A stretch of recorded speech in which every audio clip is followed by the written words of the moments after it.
Union address. Stephen Smith with the Business News. He's been looking into this minimum wage announcement from Barack Obama. Who does it actually affect, Stephen? It's quite a small number of people, in fact. That increase to $10, 10 an hour, will affect just those workers employed on federal contracts. Now, it's about 2 million people in all, but the vast majority of them will already be paid more than that amount. But this move is part of a wider push by President Obama to get Congress to agree to increase the federal minimum wage, as Mariam Saab explains. The first step in the battle for fairer wages. But only federally funded employees stand to benefit, and that's only a fraction of low-wage workers.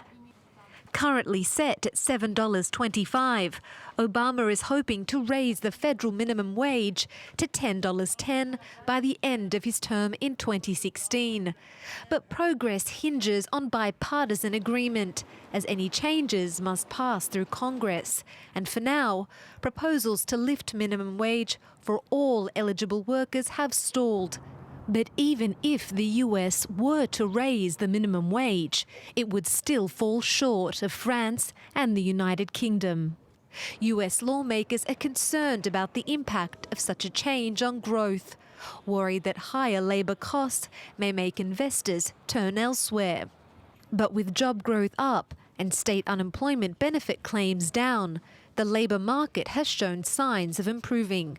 To help matters, the Federal Reserve says it will hold interest rates near zero, at least until the jobless rate drops from its current 6.7% to 6.5%.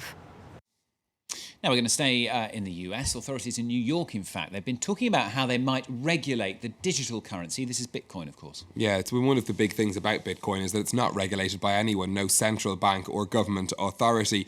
This news from New York came after Charlie Shrem, who ran a Bitcoin exchange in the city, was charged with conspiracy to commit money laundering on Monday. Now, the New York Department of Financial Services held a hearing to discuss how Bitcoin might be regulated. They invited a whole load of people involved in the sector. The city authorities are considering issuing what they're calling bit licenses for those who trade in the currency in an effort to better control it.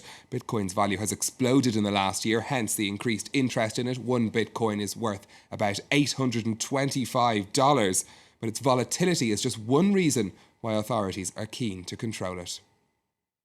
There is not currently a robust regulatory regime to help spot red flags and root out illegal activity. Right now, the regulation of virtual currency industry is still akin to a virtual Wild West. That lack of regulation, however, is simply not tenable for the long term, and I think it's already starting to change. Now, after the battering those emerging market currencies received in recent days, we had an interest rate decision from the Central Bank of Turkey last night. They chose to hike all of their main interest rates after the battering the lira has taken on the markets in recent days.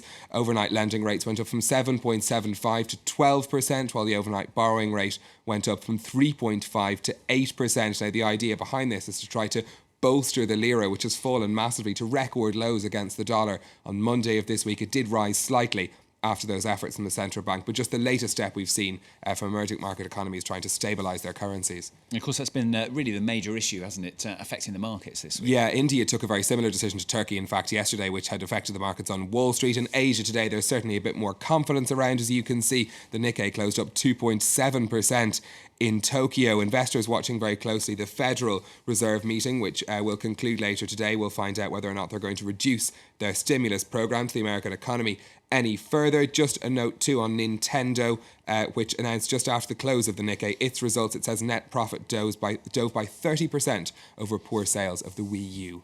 Now, we got some big company results. Came out in the US overnight, didn't they? Yes, chief among them figures from the internet giant Yahoo.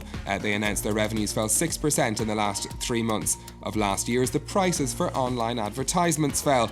Earnings were hit too by slowing growth at Chinese e-commerce giant Alibaba, which Yahoo owns almost a quarter of. Profits at Alibaba rose an impressive 58% over the period, but that was less than in previous 3 months. That hit Yahoo's shares, and after-hours trading down around 3%.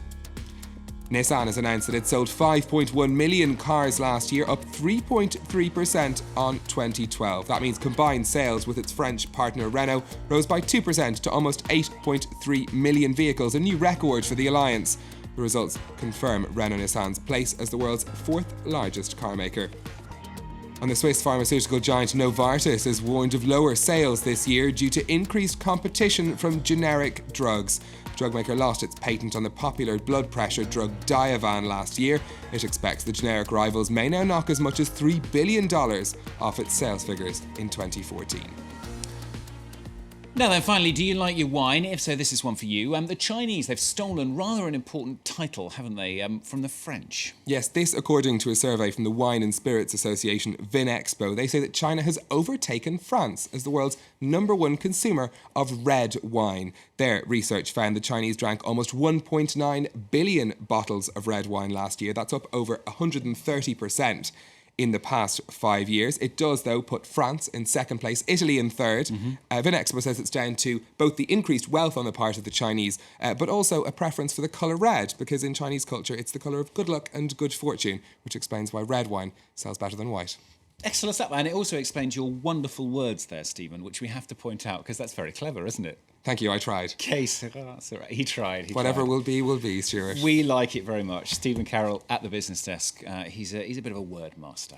Coming up for you, we've got European Nunchaka free